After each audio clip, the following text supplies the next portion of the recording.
Sison. This is Loggerhead Distillery, right on the corner of 2nd and Oak in Sanford. We are about to turn 6 years old. We're a distillery, so we make spirits here. We make vodka, rum, gin, moonshines. Growing up in Florida here, my business partner and I, boating, fishing, surfing. You see the Loggerhead sea turtles in the water, so it kind of meant Florida to us. That's why we named it Loggerhead Distillery, wanting to put a little of Florida into our products.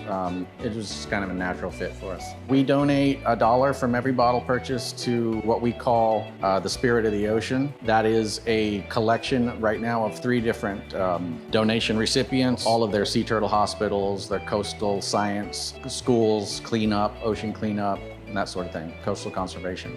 It goes back to the fact that we're a small business. We want to support other small businesses. We want to use local when we can. Our t-shirt shop is right down the street. Using labels from Consolidated, you guys are right down the street. We started off with some different labels that we weren't happy with. You can see some of the iterations of our labels if you followed the brand at all. The packaging now has watercolors of Florida scenery.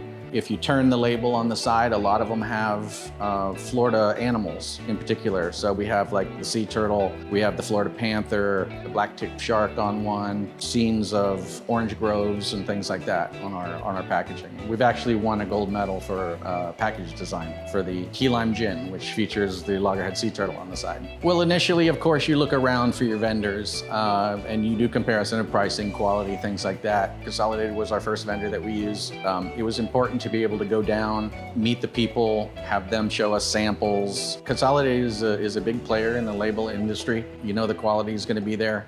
We get a lot of people from out of the state coming in and out of Sanford, and a lot of them will stop in, and I think that it kind of shows them something other than Disney World about Florida. So we're happy that they can see pictures of orange groves, turtles, panthers, the Florida black bear, those types of things on our labels.